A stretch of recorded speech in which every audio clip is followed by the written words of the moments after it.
Corbin Vaughan back in the lineup for the Regina Pats as he missed the last 31 games of a lower body injury. Left point Vaughan takes a hit, slides it back to the hit mid-net. And now we got a fight. Welcome back to the lineup. Corbin Vaughan trying to get this team fired up early. And he shows it to the crowd. Chichkinen gets nailed by Tanner Howe. What a hit by the Pats captain. Howe down low in front, scores! Zach Moore! Ho, ho, ho! What a sequence! Zach Moore with the goal. Hope slides the puck to the front of the net. Fossick centers it. What a save by Huet. He robbed Carson Wentz with the spread eagle blocker punch.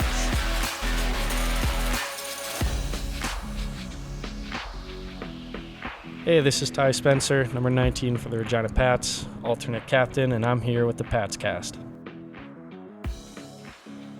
Welcome to Pats Cast, the unofficial Regina Pats podcast. It's February 19th. It's episode 165. Chris here, Kevin there. How we do tonight, Kevin?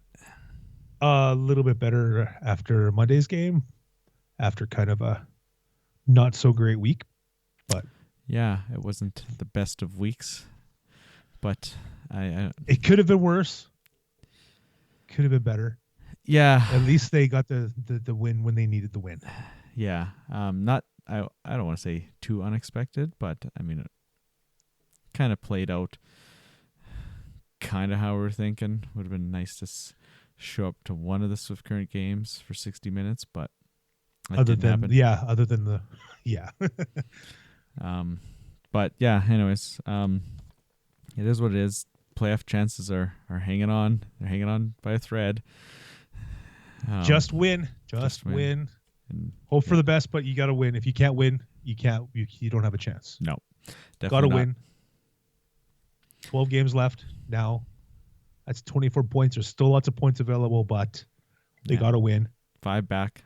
So, so I guess we'll run through these games. We'll look ahead to the start of the U.S. road trip, and then we sit down with Tye Spencer at the end of the show here. Another great player interview. It was another good one. But I guess we'll start off with this Medicine Hat game literally a week ago. It was Tuesday, so I missed part of half of the first period, and I walked in. I think it was the 3-2 goal. Medicine Hat. Something like that. Yeah, it was. The 12. 2-3-2. Yeah. I missed. I heard the 2-2 goal on the way to the rink. Saw the replay of the 3-2 goal.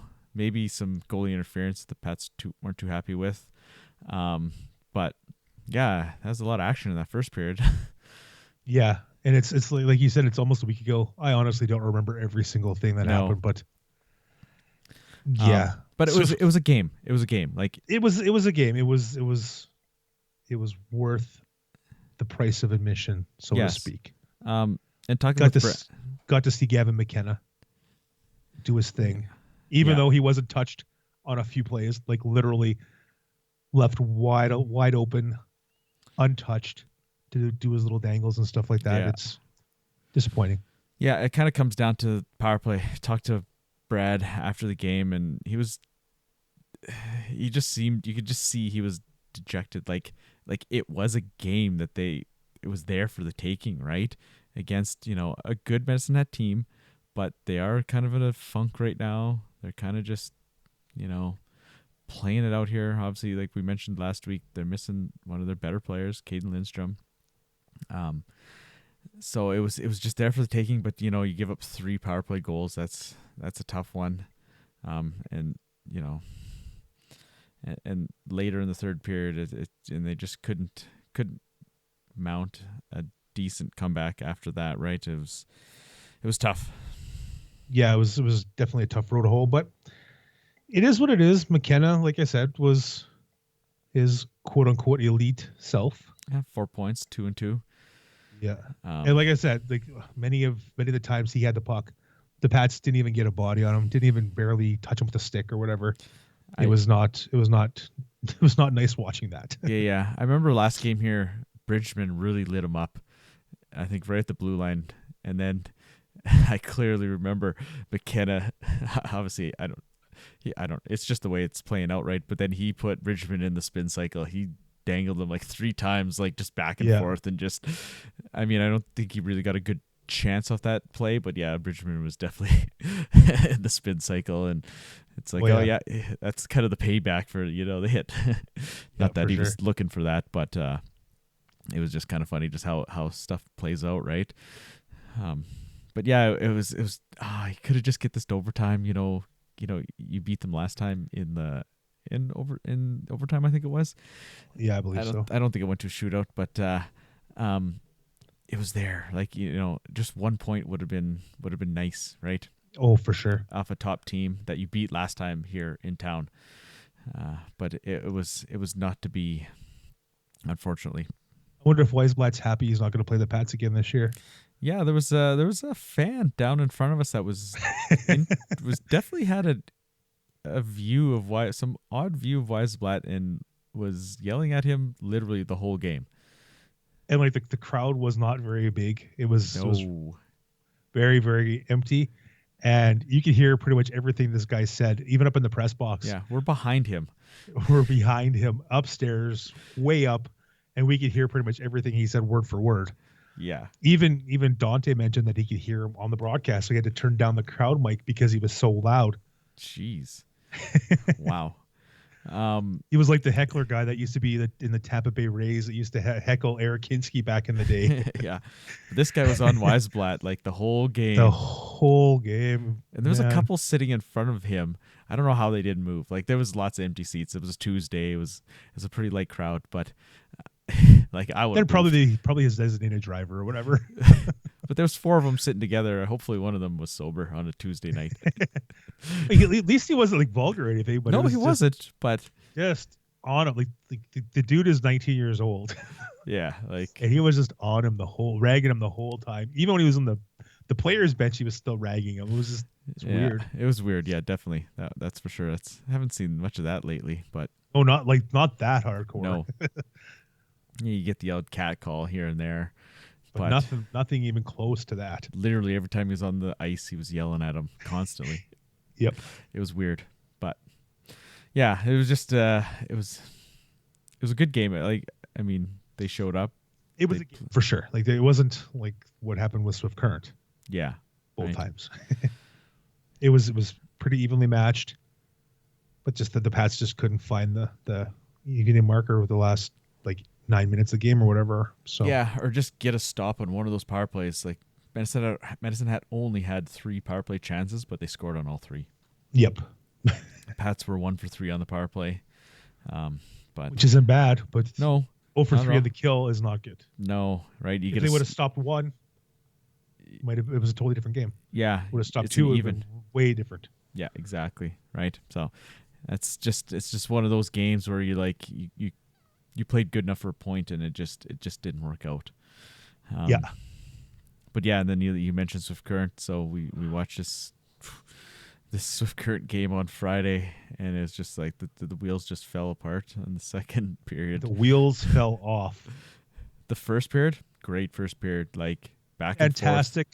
Great hockey. Yep.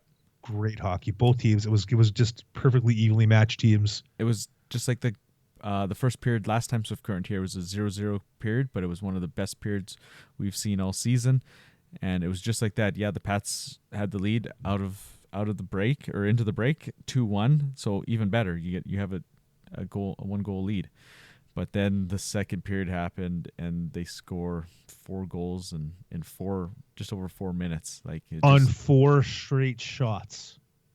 Was it 4 straight shots? Or Yes. 3 straight at one No, point? it was. I talked to Drew Posty and he said it was 4 straight shots. I know it was 3 straight at one point. Posty told me it was 4 straight. I All guess right. they were tracking or whatever, and he said it was 4 straight. I said 3, and he said no, it was 4. Wow. Yeah, I knew the last 3 were 3 in a row, but Yeah, yeah, bang, bang, bang. It was just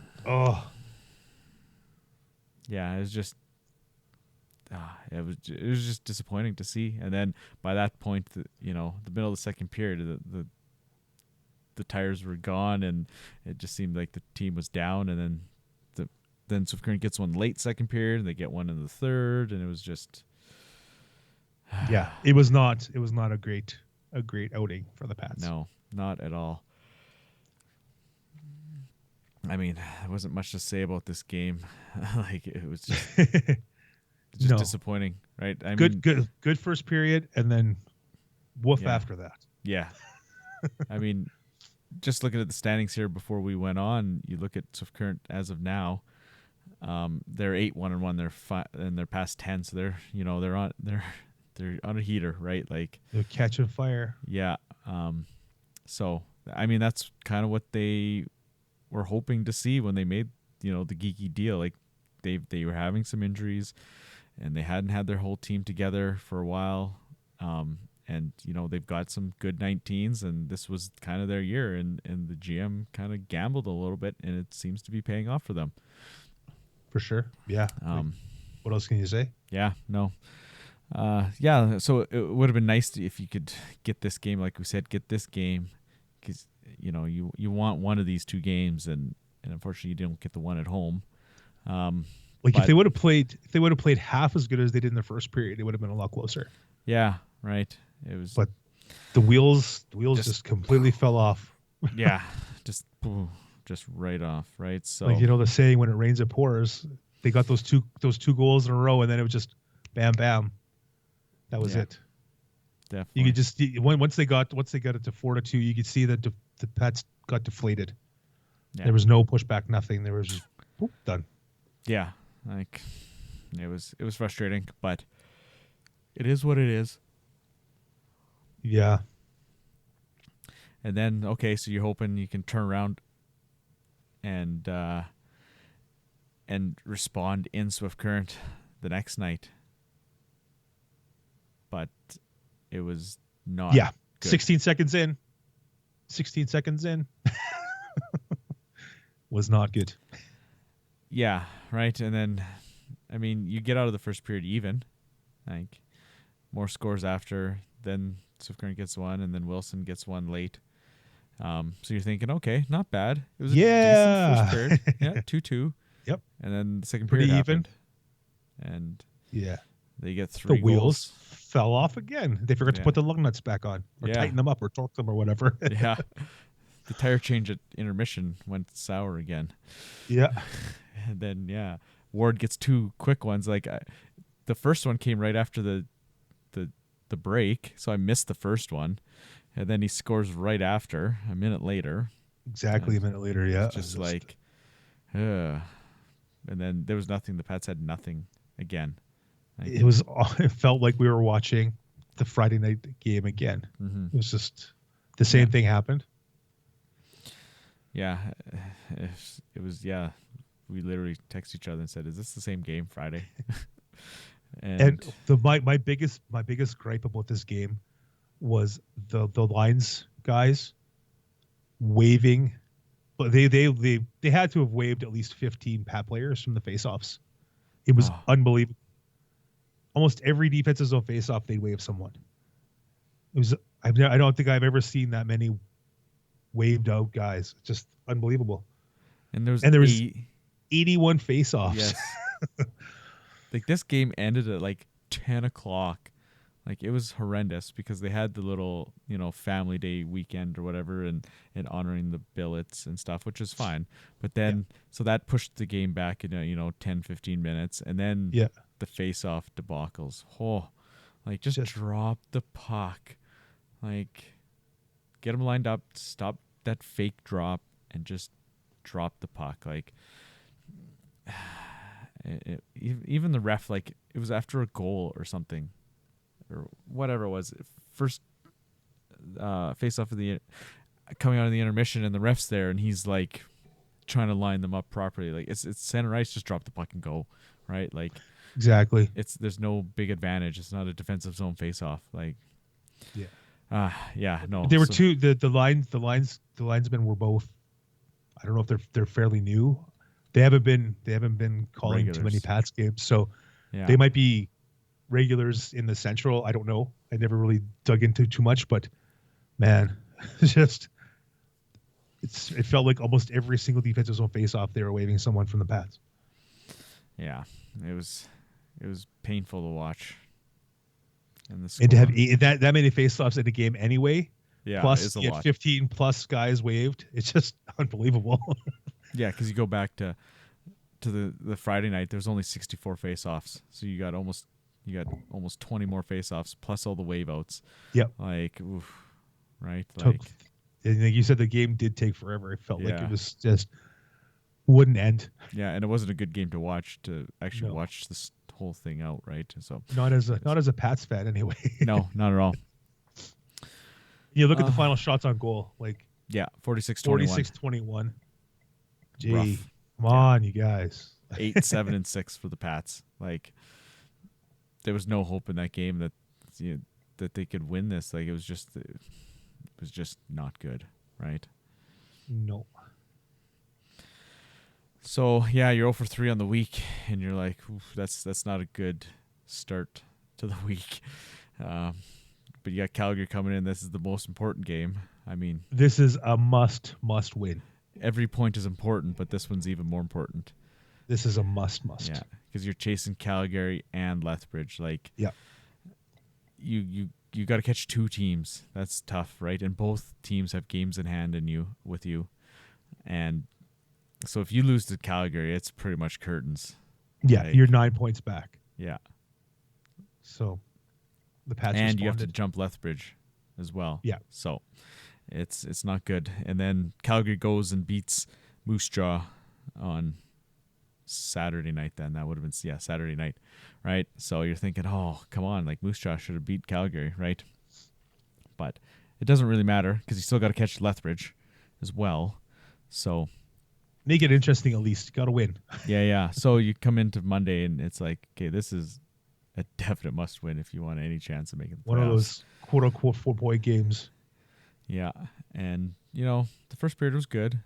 I mean, it wasn't like scoring wise, it was only 1-0, but the Pats carried the book of the play. There was some good action both ways, a fight, some big hits. There was a difference maker in this game. Yes. Corbin Vaughn made his return and made his presence known. Yeah, steamrolled somebody. Got into a scrap with Bocharov and yeah. Bocharov started that. Like, oh yeah, 100%. Vaughn didn't start that one for sure. No, But he was he was like, I'm ready to roll. Yeah, he's not gonna say no to a fight. So, and that was a pretty good tilt too. Yeah. And then when the fight was over, he pumped up the crowd, and like the crowd was big, lots of kids today, and then it sounded. It was by far, I think, the loudest the building's been all year. Yeah, Huet mentioned after that a fight. the game. Yeah, after a fight of all things. Yeah, definitely. Nobody likes to see fighting, right? Yeah, that's what I thought. Right. And like anytime there's a scrum, any game, you hear there's like 8 or 9 little kids or younger people down there, fight. Every time. Oh yeah. I don't know if they're the same ones, but it's like fight. Yeah. But it happened finally. Yeah, and like you said, it was the afternoon game. It was 4,400 is the highest attendance of the year, and like you said, lots of kids there, so they bring up the noise level, right? Yeah. So And they had those little clapper things. Yeah, and the noisemakers. Access was handing out noisemakers today, so kids love making noise, right? So it was an exciting period. Like 1-0. It was a good period. Then you go to the second period, and I think maybe the key of this period was a save Huet made. Amazing blocker save, I think it was. Like whatever it was, he got a piece of it. Yeah, a minute into the period, like that could have changed it, right? Oh yeah, for sure. And then he makes that save, and then the Pats score 2 goals within the first 4 minutes, right? It's almost the opposite of Swift Current.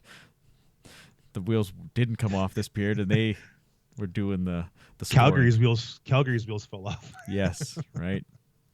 You score 5 times on 12 shots in the second period, like, whew. So that doesn't happen very often for the Pats. No, for the Pats, no, not at all.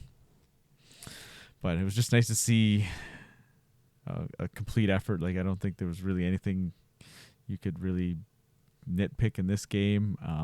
In a critical game, like you said, 4-point game. It was just nice to see a complete game. One of the best things about the game, like you mentioned, was the physical play, but there were times where it was literally like pond hockey. Everybody was turning the puck over, both teams. Yeah. And it was exciting. There was opportunities and fast skate. Like, it was just all over the place. It made it interesting. It made it fun. Definitely. And that's kind of the thing with junior hockey. There is mistakes, and that leads to the excitement of the game, odd man rushes and stuff like that. You don't see as much of that in the NHL because guys are a little more, I don't want to say, they have honed their craft a little bit more and than the young guys.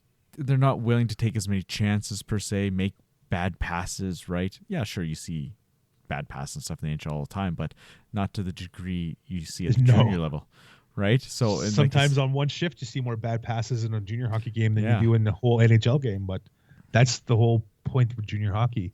Yeah, exactly. It makes it more real and more exciting. I think not everybody's perfect. Yeah, exactly, right? And there's a couple passes the Pats made out in front of their own net that set up dangerous. Yeah, Calgary chances, and then Calgary did that as well, and it ended up in the back of their net, right? Yeah. So the Pats were able to keep it out of the net. Huet played great, first shutout for the Pats this season. Unbelievable play. Yeah, it was probably, I don't know if it was his best game, but it was definitely up there. Yeah, like that. The one in Calgary is 50 save one where they won in overtime. Calgary again tonight, 38 saves. But it just seems like he just needs, I don't know if consistency is the right word, but I mean, the team didn't play great against Swift Current in both those games. So those goals weren't all on him. No, not but even it just seems like he has to stand on his head to give this team a chance to win, right? Like obviously they pulled him in both games, right? Yep. In Swift Current, right? I think that's just okay. The game is getting out of hand. Let's just sit him because it's clear that he's the number one now. Yeah, for sure. He played 26 minutes Friday, and then Saturday was 40 minutes. So, but yeah, I mean, give him some rest. The game's out of hand. Give him some rest because he's coming back. You figured he's coming back on Monday, and he sure enough he did, right? And like you say, he needs to make the big saves or whatever. But also the Pats, even though they did have some terrible plays in front of their own net today, which it happens, they actually sold out a little bit more and blocked some shots, cleared the high scoring opportunities out. So that's what they need to do. Just play a simple hockey, not what they did against Swift Current. Yeah, whatever that was, right? Exactly. That's what I think. Yeah. Whatever that was. Like you said, the block shots. There was a lot of block shots tonight. You see, I think maybe just some, what's the word I'm looking for? Just some desperation, right? Like they've lost 3 this week. They need this game, right? 100%. There was quite a few blocks out there, so that was nice to see. And they had 38 shots. That number's a little inflated in that third period, right? I think Calgary's just looking to get one, break that shutout. It's not like the Pats were getting dominated by Calgary at in the first 40 where it was more important. But yeah, I mean, power play 1 for 3 again, so picking up another power play goal. That was the second unit, right? That scored that one. Yep. It was a 5-on-3 at that point. Yeah, that's what it was. Yeah. Vaughan from Temple and Shantz. So the off the defenseman skate off of Vaughan skate. Yeah, that's right. That's what it is. Yeah, now that you mention it, right. So Tanner Howe had a beast of a game. Yes, like just cranking guys, making some beautiful plays, crashing the net, scoring his 25th. Oh man, it was probably his best game in a long time. Definitely, yeah. 3 primary assists. Yeah, 4 points. His first 4-point game of the season. He's got 69 points on the season. He's guaranteed to be a point per game guy again. So, yeah, awesome for him. Definitely. And like you said, that the first goal, like he lays a big hit, puck gets turned over, he gets the puck back and flips it out to Moore. Nice pass and nice finish. Right on the tape. It was nice. And Moore puts it right upstairs. And a little on Moore, we noticed that they were short a man on the bench starting the second period, and it looks like Moore was the odd man out. So it sounds like he's going to be out for a little bit. I guess we'll see what the weekly report says, but it sounds like an upper body injury. Upper body injury of some sort, yeah. So I didn't see the hit, but no, missed it. So it did. But he only ended up playing like 3 or 4 shifts, I guess, and yeah, some that was time in that first period, I guess, and Yeah. It's unfortunate for him. Yeah. I mean, we were just talking about him today. Like he's got, that's his 6th goal now with the Pats. Yeah. He came over with 1 and he's got 6. So prior, I guess, 5, the 5 he scored previous to today were more than the guy he got traded for. Yeah. Which is exactly. a little surprising. Yes, exactly. We were talking about that too. And then he ends up goes and scores 2 for the Blades. Yeah. Suslov scored 2, but he hadn't scored in, what was it, I counted 18 games? Something like that. Yeah, it's been quite a while. Because he scored 4 in his first 3 games or 4 games there, and then nothing since till today. He scored a couple tonight. He had a nice one, and then it looked like an empty netter with the time on his 2nd goal. So good to see him get a couple, but it's kind of surprising. I was like, I haven't seen him score lately, and sure enough, it was 18 or some games that he hadn't scored. It's been a while. The Blades. I mean, the Blades, not that they don't need it, like they are rolling, but imagine him getting rolling, and some of the guys they're going to be a tough out in the playoffs, but we'll see what happens. That's why they play the games. Yeah. Congratulations to Tye Spencer scoring his 20th of the season, 19th and 20th. Yeah. Good on him. Nice to see. Like I said, Vaughan 14, Spencer with 20, Howe with 25. Aremba didn't score tonight, a goal, but he's up to 18 now? I think it is. Something like that, because he scored on Friday. Can't remember where he scored. Yeah, he scored one Friday for 19, sorry. Yeah, he's at 19. I was going to say he's at 19, I think. Yeah. So, guys are coming along. We need all these guys to score every night now. Exactly. The veteran guys, the ones that are actually starting to score, need to score. Braxton continues putting up assists. Yeah, he hasn't scored a ton of goals, but he's consistently putting up points. So that's the guys we need to get to lead the attack and hopefully get some confidence from this game, carry it down into the States. Yeah, that's for sure. Well, anything else from this game? No. It's all good. All right. Well, we'll go to some interviews. We've got Brad, Ewan, and Corbin on his return. So we'll listen to them now. You guys schedule more games against Calgary? Wish we could. Yeah, we've kind of had their number this year, and we played well. Got good goalie performances most times that we've had against them. A great one by Ewan tonight. Yeah, he was a big difference maker. He kept momentum on our side, even when they had a little momentum push. Made a real big save at the start of the 2nd period there. Could have been a 1-1 hockey game. He made a few other big saves for us in the 2nd period there that really kept momentum. Until we kind of came alive there again. You used him quite a bit. I haven't counted. We were trying to count. Was it 6 straight starts you've given him? It's up there, yeah. You used to, started the season. You were alternating a lot. Have you decided that he's your guy? Why are you going with one basic starter? Yeah, it's been a combination of things. It's been practice. It's been the way guys been feeling in practice. Some guys come up sick some days, so you kind of switch it around. But for us, we just feel that Huey's been giving us the best chance to win right now. And it's Kelton's done a heck of a job when he's been in there, but right now it's just the way it's kind of lined up. Different things have lined up for him to be the starter. Yeah, I wouldn't say we have a starter yet. It's just about how things have lined up. Despite a couple rough showings against Swift Current, you were still confident in him today. Yeah, I thought the Swift Current game, it was a third. I thought he played well. I thought Friday night. It was a tough one, but on Saturday's game, it wasn't him at all. It wasn't his fault. There was more or less structure breakdowns in front of him, and we weren't just going to let him sit in there for the 3rd period if we were going to start him on Monday, if that was the way we were going to go. So, yeah, it's not the most ideal situation in the world, but for us, we're in a do-or-die situation. We're in survival mode, so we got to pick the best guys we feel will give us the best chance to win. I think you really wanted to win that 2nd period tonight. Yeah, no, that was our Game 7 today, to keep ourselves in the playoff race here and keep chasing down, the teams we need to chase down. So, obviously, Swift Current, it was a big 4-point game for us. Corbin Vaughan back, too. I don't think he's in the scoring stats tonight, but he got a fight right away. Did Do you expect that to happen? Does he bring? What does he bring to your team when he's back? Yeah, I think this what both of Vaughan's boys brought. I thought that first body check that Jackson threw, we got a penalty on, we'll kill that one off all day. Then obviously his brother, what he did there, getting in that fight in his first shift. I think those guys bring lots of energy. They bring that identity, I think, that we've kind of lost throughout the season to our team. And I think that was, Corbin being out of the lineup. He's a really good hockey player.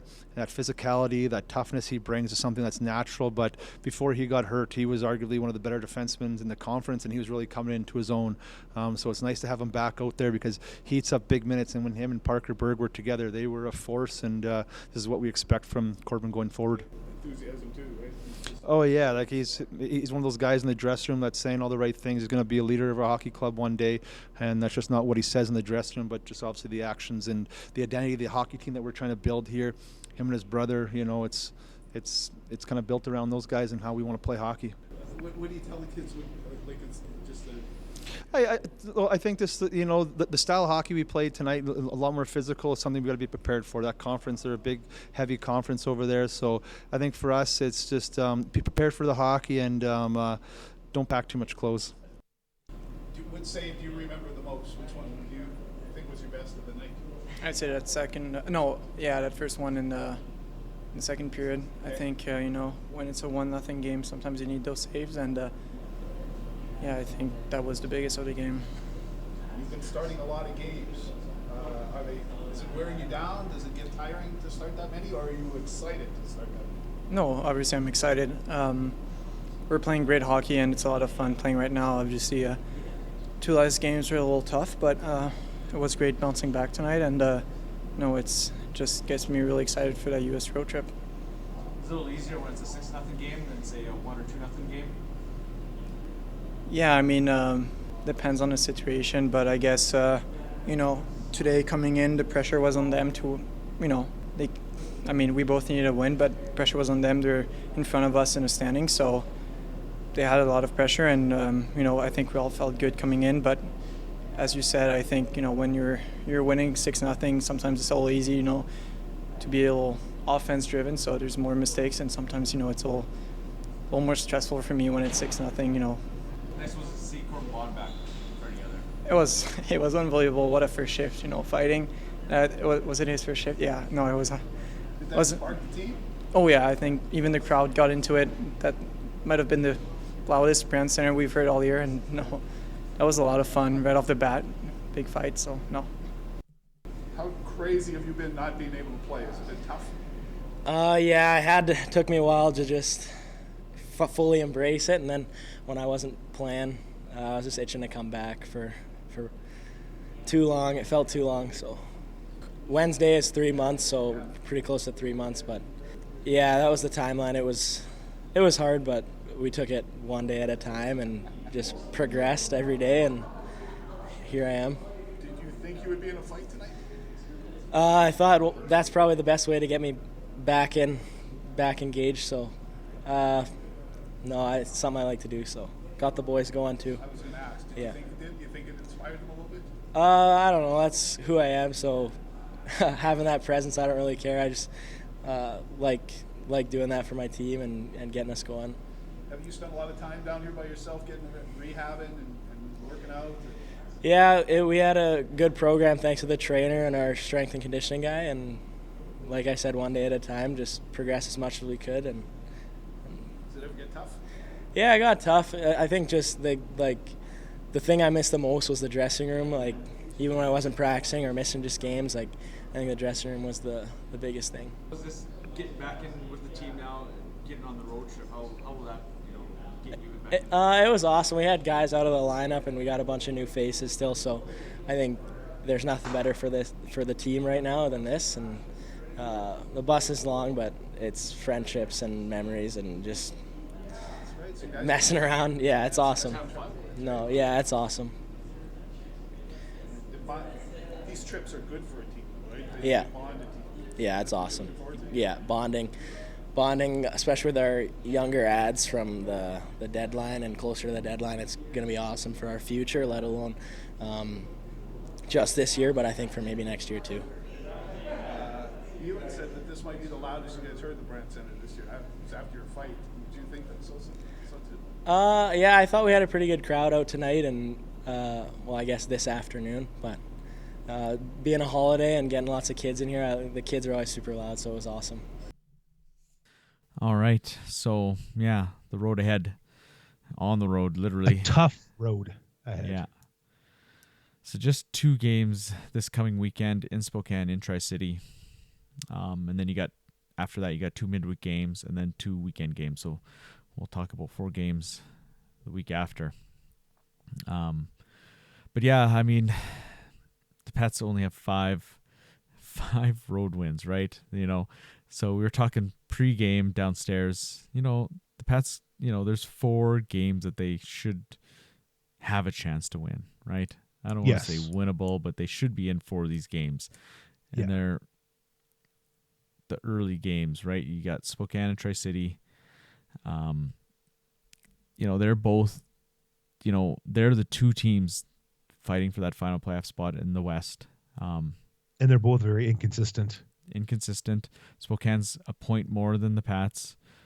Tri-City's 2 points less than the Pats. So they're right at the Pats level, right? So there's no reason the Pats can't go in and have a good showing. I'm not going to say they should win these games because we don't know enough about the West teams to really say for sure. And the Pats are too inconsistent to say that they should win this game. They should have beat Edmonton more than once.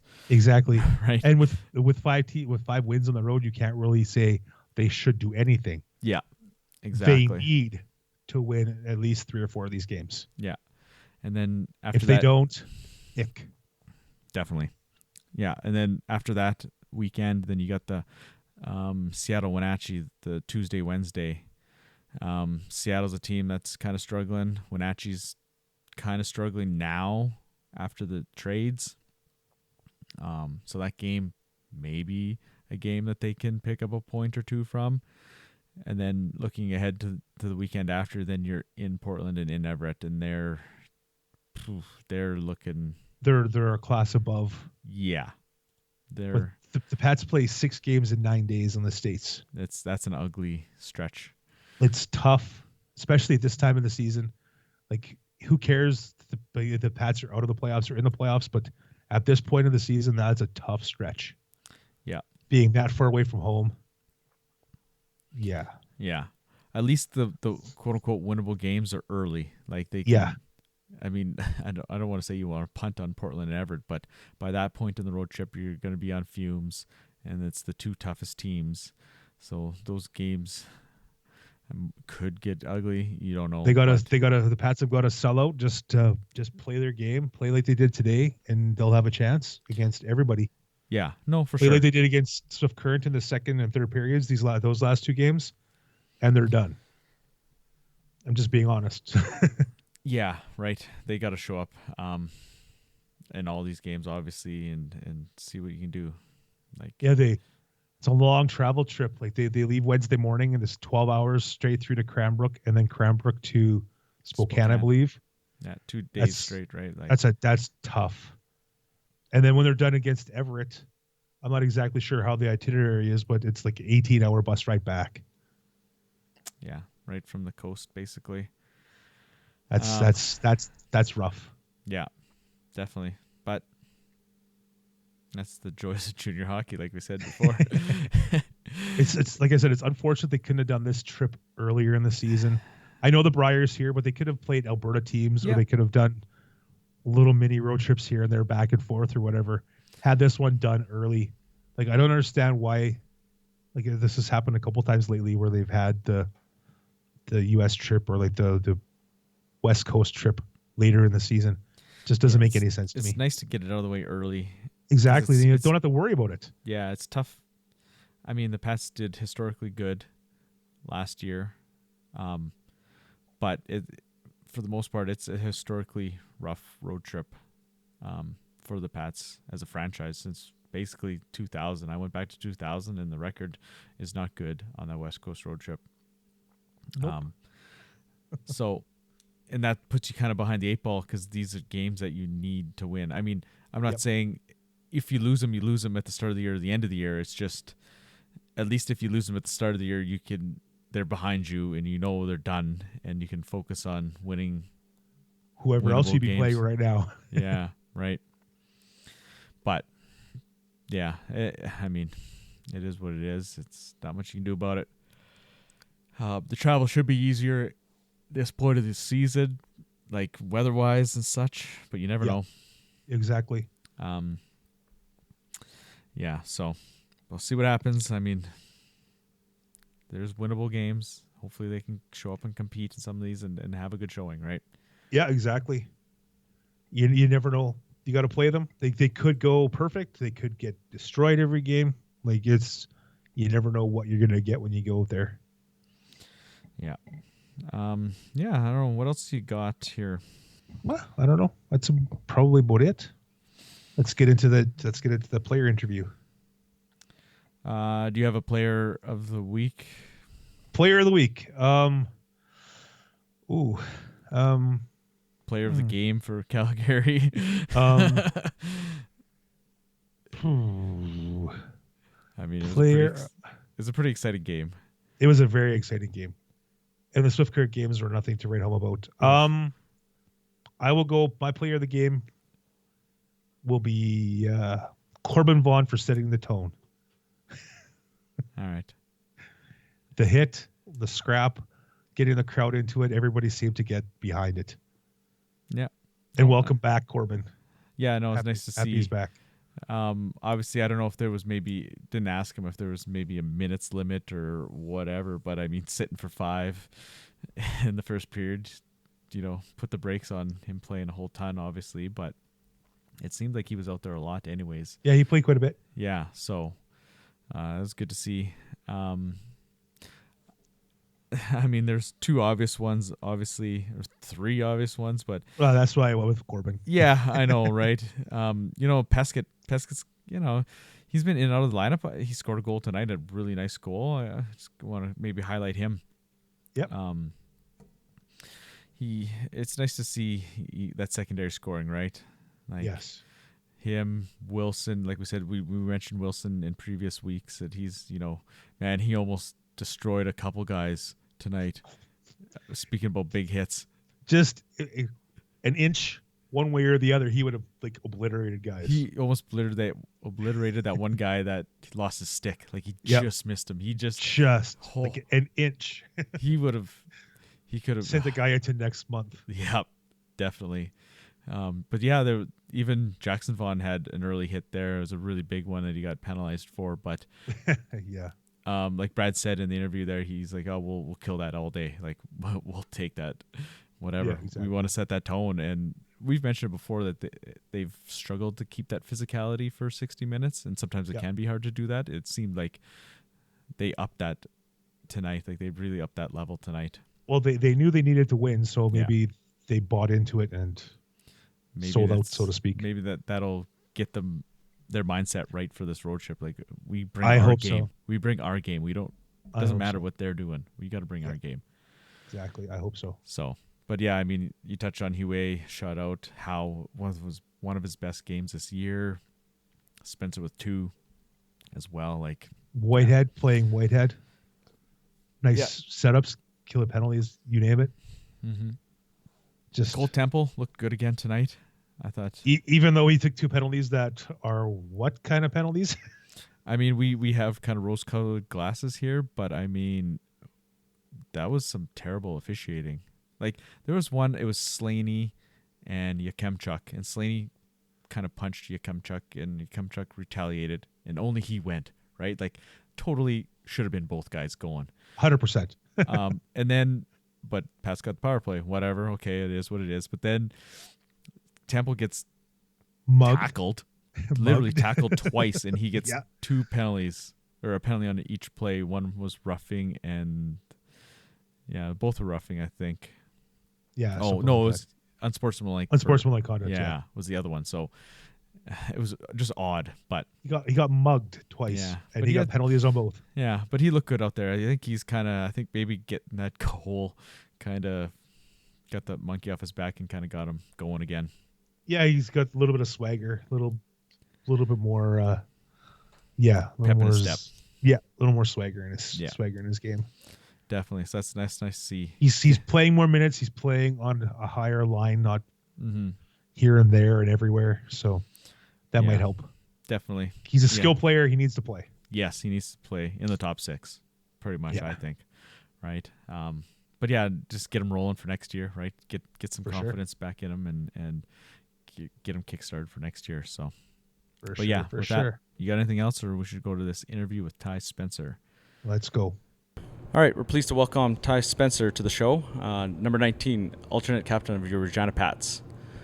All right, Tye, we're just going to have a little sit down here, kind of get to know you a little more, kind of tell us your story and how you got to your journey to the Pats and beyond. So, yeah, well, it all obviously started out when I was younger, playing hockey with everyone else. And then during my Bantam year, I kind of had a little breakthrough season, which led me getting drafted by Kamloops in the 3rd round.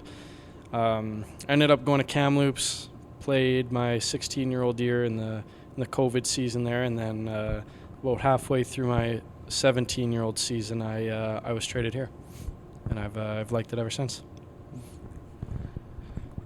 what did you think about getting traded to the Pats? It was a little nerve-wracking, that's for sure. Being a younger player, smaller, I had to learn quick, and then coming into a new environment, especially halfway through a season, when everyone already kind of has their groups, it was a little hard at the start to find my rhythm, but I was pretty lucky to join a good group of players, and they welcomed me pretty quick. So going back to the beginning, you were born and raised in Saskatoon, played all your minor hockey there? Yeah. Okay. Family-wise, any siblings? Yeah, I got a younger brother. He's 15. He's a hockey guy too. So. Yeah. Who's he playing with right now? He's with the Saskatoon Crunch right now with midget AA. Okay, cool. Were you always a forward? I was, yeah, always a forward. Did you have one game you strap the pads on? No, Really? not that I can remember. So what are what's a favorite hockey memory from your minor league when you were younger? What was a favorite memory? Probably my spring hockey when our team was called the Saskatchewan Huskies. It was a spring hockey team, and we had a tournament in Jasper, and I was probably maybe 12, 13 years old, and we ended up making it to the A final, and it went into overtime, and their type of overtime went 5-on-5, 4-on-4, 3-on-3, 2-on-2 to 1-on-1. And I ended up going on for the 1-on-1, and I got the game winner for the gold medal there. It's pretty cool. I've never even heard of that. I've never heard that either. That's pretty awesome. Yeah. I guess when they're younger, might as well get it over with, hey? Yeah, absolutely. How long did it go then? How was it? 3 minutes each level? Yeah, it was about, I'd say, I think it was either 3 or 5 minutes per. Interesting. So growing up, were you a Blades fan? I was, yeah. I loved going to Blades games. Ever since minor hockey, we'd get tickets, and our family loved going, and it was so cool seeing all those guys, and now being in that league, it's honestly a dream come true, honestly. Yeah, I think even here, every little kid wants to play for the Pats, right? It's even in SJ towns, right? That they're the team. You watch NHL on TV, but when you go to the games in your hometown, that's who you want to play for. You don't even know what league it is, right? You just want to play for them, right? Exactly. Back when you were growing up, did you want to play in the Western Hockey League once you figured out that hockey was your thing? Oh, you wanted to play at the WHL? You didn't have any thoughts of going college route or anything like that? It was always WHL? Yeah, WHL was my straight route ever since probably Pee Wee. And going to those games, I didn't really have the thought of I'd make it. I was always a smaller guy. It was in the back of my mind, I want to go and I want to make it. But then it kind of comes into reality when you get to the age and, you're playing good hockey and, all of a sudden you get scouts looking at you and everything kind of changes. Was there a point or a time where you realized that, yeah, I can make this league? Yeah, it was probably the start of my second year Bantam. My first year Bantam, I did all right. I was a good player, but I wasn't really a standout. And then my second year, that's when I kind of, had my breakout where I ended up scoring, I think it was like 58 or 59 goals. And you caught fire. Yeah. And that's when I kind of got some, questionnaires, a couple interviews, and that's when, it kind of opened up to me that, this is an option. So when the draft was happening, were you following it online, or were you just out and about doing your thing? Oh, I was online. At the time, we were in school, and all the hockey guys would stay home until they got drafted. So I remember sitting in the living room, and all my family was around me, and we had the computer screen open, and we're kind of looking online, and a couple rounds go by, and I was obviously super anxious to see where I would go and what team I would go to. And then when Kamloops drafted me at 50th overall, I honestly, I was so happy. I hugged my mom and dad, and it was sweet. Did you have many talks with many teams? Do you have an idea who was going to take you, or?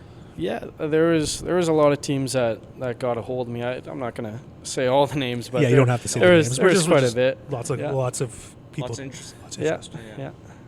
I didn't have a certain team that was kind of like, we're going to pick you. But So it wasn't a surprise that Kamloops picked you? Honestly, a little bit. There was. I talked to quite a few teams, and I think I was pretty certain that I would go within a timeline, but I didn't know to who.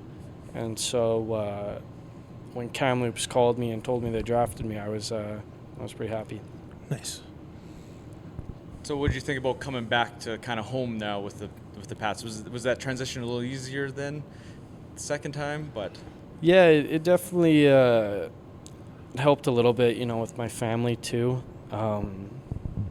Like I said, getting traded here was pretty scary, and having my family finally being able to come out to my games, because when I was in Kamloops, I think they might have came out to 1 or 2 games. They took the 14-hour trip, and so when they kind of started coming to more games and got to see a lot of people, a lot of friends too, it kind of made it helped a lot. You made your debut in Saskatchewan here. How fun was that? That was cool. I remember I got picked up, and I think my first game was Moose Jaw, and my second game was here in Regina. And at the time, we were about to play Saskatoon, and that would have been, I think, my final game. But we had a player, Connor Zary, come back from World Juniors right that day, and I ended up getting scratched that game. But playing, let alone in Saskatchewan, and playing those teams that I watched growing up was pretty cool. You had a bunch of family in the crowd probably in both games. Oh yeah, there was. So going to the next season, what was it like to play in the BC hub during the COVID season? Like, what was that like? It was really different than what I expected it to be. It was, at the time, I was living with 4 other guys, which was good for me because those guys were all veterans on the team, and we had a smaller house, and hockey wasn't as often as it is now just because of COVID, and I got to get really good connections with a lot of the veterans on the team, which really helped me. But yeah, it was I loved it just because it was almost like a stepping stone for me into the league. But yeah, it wasn't like a full-out season, right? Exactly. Like it was almost like they say it was a development season. I heard that term used a lot. Yeah. Yeah. So, notice there's lots of Saskatoon guys on the Pats here. What do you think of that? Yeah, there's a lot of them. I grew up playing against some of them. In the summertime, I got connections, and sometimes I'll see a couple at the gym that I didn't know were on the team at the time, but now they're here. So it's cool. It's nice seeing a bunch of local guys and getting to know them. It seems, I don't know, to me anyways, it seems like there's lots of high-end guys coming out of Saskatoon, more so than Regina, just comparing the two towns. But do you see any reason why that's happening, or notice that, or? You know what? It was good coaching in Saskatoon. Yeah, there's a lot of good players coming out of the Sask League, and I think playing against each other and having that, we've always played against each other growing up, and there was always such a high expectation and high intensity games. Some guys you like, some guys you don't, and it kind of pushes you to be in your best. And we had a really good year for the 04s, even the 05s, and the oncoming kids. There's a lot of talent coming out of Sask. Okay, we're rewinding it a little bit again. Who was your first favorite NHL player? It was Drew Doughty on the LA Kings. A defenseman, nice. Interesting, yeah. It was a defenseman, yeah. Okay, who is your first favorite team? Or who is your favorite team? My favorite team was the LA Kings. Back when I was a kid, I used to like all the purple teams because that was my favorite color. Nice. And at the time, my favorite number was number 8. And Drew Doughty wore number 8, and so I kind of just naturally liked him more than everyone else. Nice. You wear 19. Any reason for that? You know what? 19 was a number that I wore in my minor hockey back in zone hockey with the Red Wings when I was probably 7 or 8 years old.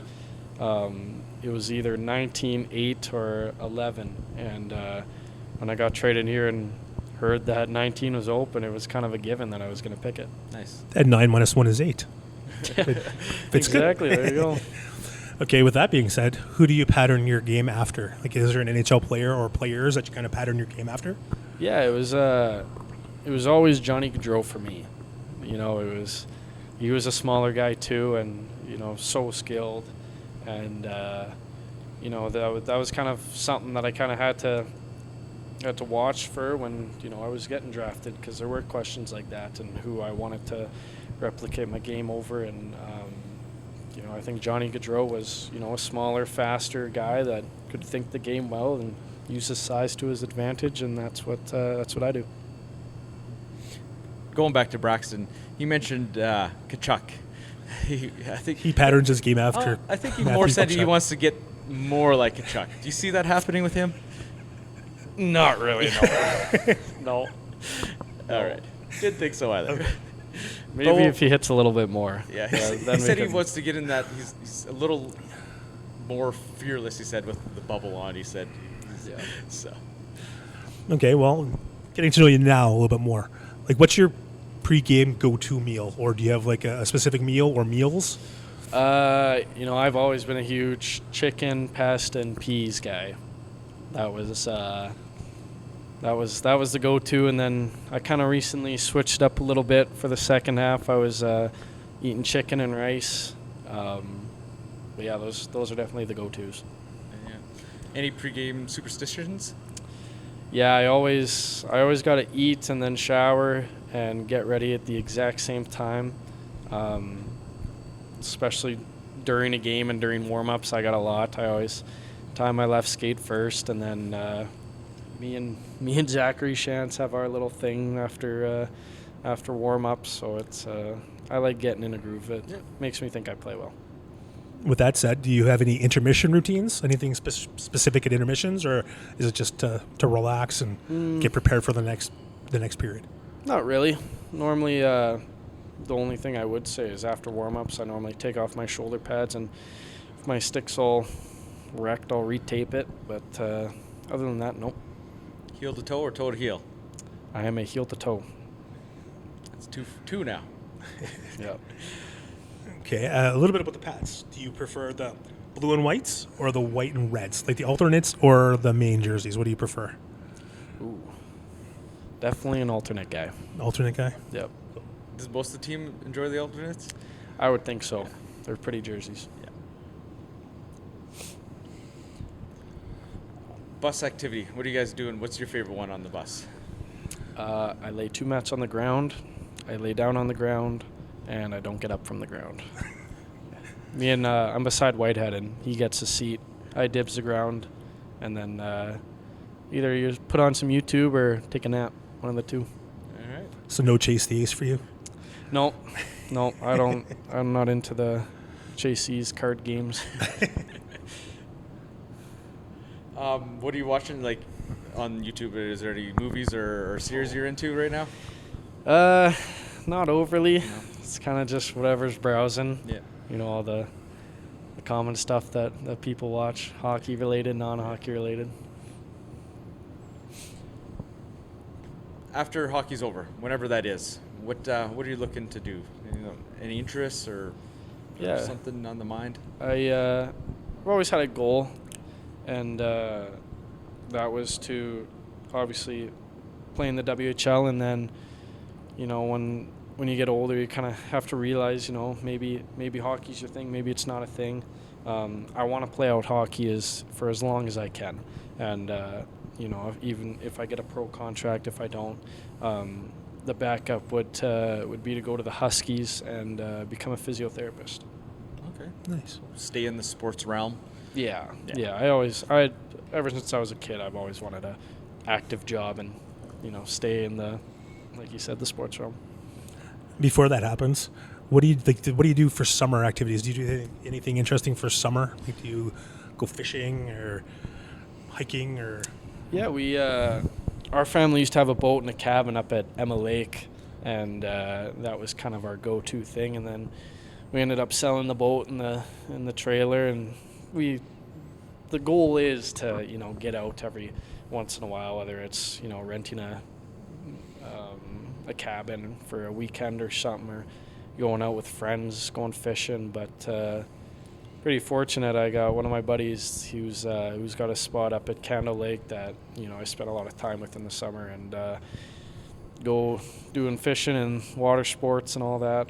It's pretty cool. Nice. We got a tip. You're a dog person, dog guy. I am definitely a dog guy. Yep. What's the story with that? Growing up, we always had two dogs, and then we ended up passing away, and we got two more, and I love them. They're my favorite. I've always been a animal guy, so I miss them. Awesome. What are their names? What kind are they? I got a golden doodle. Her name's Bella. She's, I think, 6 or 7 years old. And then I got just a little one. Her name's Rio. And she's part Bichon plus part 7 other species, I think. That's good. I'm a dog person too. I got a little 12-pound Shih Tzu poodle named Bricks. Oh, there you go. Yeah, I think Rio's about 6 or 7 pounds. Oh, just teeny a little tiny. One. Yeah. Well, thanks for joining us, Tye. Yeah, thanks for having me. Yeah, that's awesome. Thank you.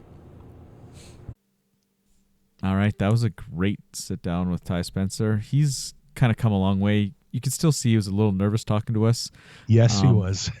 Compared to a couple of the other guys we've talked to. But, I mean, when he first came over here at 17, he was quite, the short answer, stuff like that. But obviously with him in this back half of this season, being the kind of the guy that's been scoring, talking to him a lot after post-game, he's definitely come a long ways. And I think, there's a couple laughs in there. So I think he had fun and it went well, I think so.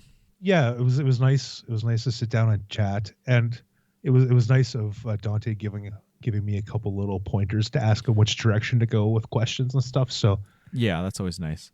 It helped break the ice a little bit better, because he definitely was a little bit nervous, shy, or whatever, but it turned out to be really good interview. Yeah, definitely Happy with it, for sure.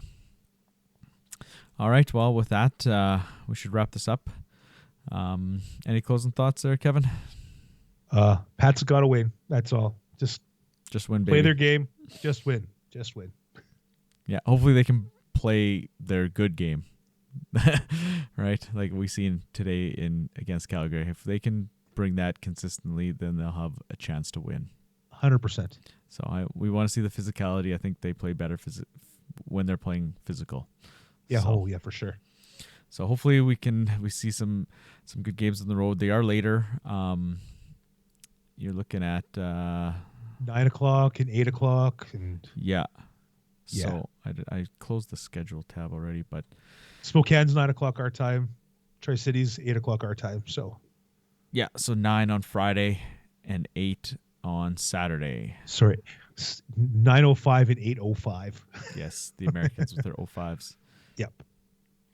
But yeah, so a little later, but it's the weekend. Yes. So hopefully tune in, and then see what happens next week. We may have a player/coach interview next week for you, of some sort, and we'll see how it plays out. But it might be a shorter show. We've only got 2 games, but the week after, obviously with 4 games, that'll be packed. But yeah, we'll see what happens. We've got a couple interviews in the bank for you guys, so hopefully you're enjoying them. But yeah, so I guess with that, we should get out of here and not see you at the rink for a while, but hopefully you enjoy some Pats hockey on the TV here. See ya. Have a good one.